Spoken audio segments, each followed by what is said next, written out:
What's up guys, welcome to the Chess Giant. This is Solomon Erdell, and in today's video I'm going to be analyzing a game I had on the Coffee Chess YouTube channel.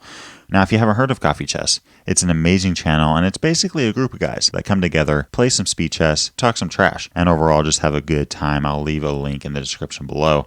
But in this game, I was playing black against Big Cesar. How do I even describe Big Cesar? I would say that he's a man among boys and just a legend. And I'm going to leave it at that. Here Big Cesar started off the game with e4, and I responded with d5 with the Scandinavian Defense, an off-key move. And here we see e takes d5, and the main line is to take with the queen. And I didn't go with this, but here, queen takes d5 is actually a really good move. Usually it's not good to bring a queen out this early into the game. But following knight c3, we could play queen a5, a safe and active square for the queen, and multiple elite grandmasters have used this over the decades, including Vishy Anand against Garry Kasparov. But I didn't go with the main line taking on d5, but instead played knight f6 with the modern variation, looking to take the pawn on d5 with my knight. The game continued with knight f3, and I now took the pawn on d5 with my knight, and following d4 played g6, looking to fianchetto my bishop on f8, and after c4 played knight b6. Now white might be tempted to play a move like c5, knocking my knight around, but now the knight on b6 could simply go back to d5, and black's going to have control of that very strong d5 square for the rest of this game. So here Big Cesar was pretty smart to not play c5, but instead simply played knight c3, naturally developing the pieces, and I continued with bishop g7, and following bishop e3, played castling kingside, and after bishop e2, went with bishop to g4. This is a very common idea in the modern variation, a martial variation in the Scandinavian defense, idea being this bishop on g4 puts some pressure on the knight on f3, and therefore some pressure on both d4 and c4. Some of you may be asking, how on earth is there any pressure on c4? I mean, the bishop on e2 is defending it. Well, if you look at this position, anytime in this game, I could play bishop takes f3. And now white has a choice. Does white want to take back with the g-pawn and get both isolated and double isolated pawns on the king side, or play bishop takes f3 and allow me to take on c4? Now bishop takes f3 is not a threat yet, because after bishop takes f3 and knight takes c4, the white bishop could simply take on b7. But here Big Cesar went with b3, simply looking to solidify his pawn structure for the rest of this game. But I now continued with c5, looking to put some pressure in the center of the board. Now black can't take the pawn on c5 because I would have bishop takes c3 with check, attacking both the king and the rook on a1. What on earth does white do here? Well, the answer isn't to simply play a move like castling kingside, because now I do have the threat of bishop takes f3. Since after bishop takes f3, I can now take on d4, and we now have a fork. This pawn is attacking both the minor piece on e3 and the knight on c3, and after a move like bishop g5, I could take that knight off the board, and here black simply has a completely won game. While playing this game, I actually thought that black was completely winning. I just didn't see a way for white to stop bishop takes f3 and c takes d4, forking both the bishop on e3 and the knight on c3.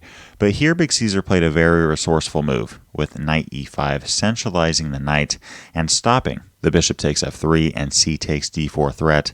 And here I continued with taking the bishop off of e2, and after knight takes e2, played bishop takes e5. Now I actually think that bishop takes e5 was a mistake, and I'll go over that in a minute, but I think instead I should have simply played c takes d4, taking off that centralized pawn, and after a move like bishop takes d4, went with queen c7. Here both the bishop and the queen putting pressure on that knight on e5, and following a move like knight d3, continue with e5, and after bishop c3, go with knight c6, and I simply think that black has a slightly better game here. But I missed this c takes d4 followed by queen c7 idea, and instead took the knight on e5. The knight on e5 was very active, and because of this, I gave up a bishop. Now, I didn't have to do this, but by taking the knight on e5 with my bishop, after d takes e5, yes, we're sitting at even material, but now my dark squares on h8, g7, f6, and h6 are all very vulnerable, not to mention that white has a dark squared bishop. Now white has very strong attacking chances, and if I take the queen on d1, rook takes d1 is not very good for me. It's going to be hard to get any kind of good endgame position there. So I played queen c7, attacking the pawn on e5, But now Big Cesar played a very strong move with f4, advancing on the king side of the board, looking to attack my king on g8 while also defending that e5 pawn. And I now played f6, simply looking to undermine the pawn, and we now see castling kingside, and after knight a6, idea being this both protects c5 and b4 ideas come into play, we now see e6 from Big Cesar, throwing his pawns down the board, and there's no easy way for me to take this pawn off the board, so I played rook a d8, activating my rook and attacking the queen on d1, and after queen c2, went with knight to b4, attacking the queen on c2 and gaining control of the square on d3. So we now see queen e4 from Big Cesar, and I then continued with knight c8, which I actually think was a pretty big mistake here, because this allows white to play f5.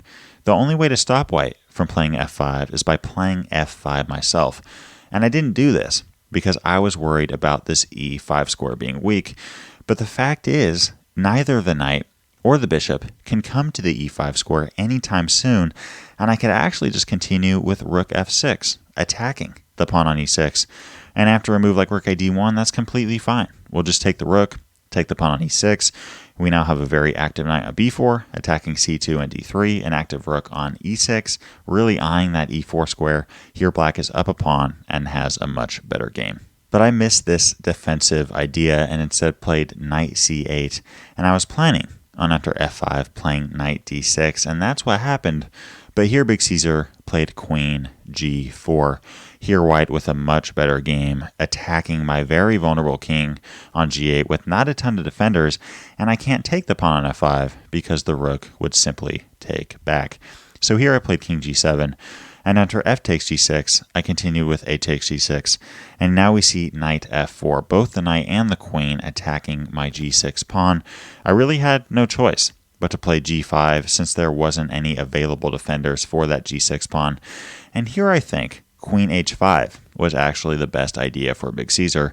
Idea being this queen can now come into g6, and if a move like g takes f4, here black is simply losing because of this beautiful idea with queen to g4 attacking the king on g7, and the king can't run away to f7 and e8 because this pawn on e6 takes that square away.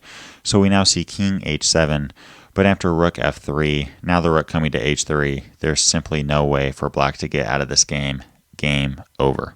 Queen h5, even though it's the best move, is actually pretty hard to find, so instead we see h4 from Big Cesar. Still a very strong move, and white is still completely winning here. I mean, this is just not what you want, guys, in a chess game. A king on g7, no available defenders, a pawn on e7, f6, and g5. I mean, this is just ugly. Here I continued with rook to h8, somehow trying to create some level of counterplay. Idea being after h takes g5, I play f5. In chess, if you're being attacked, you want to lock the position up, and if you're attacking, you want to open the position up. So here by playing f5, this was my attempt to lock this game up. And after queen f3, I played knight e4, centralizing the knight. And here after knight h5 check, I actually think that Big Cesar is completely winning. And Big Cesar, up to this point, played an amazing game, great attacking chess, aggressively going after my king.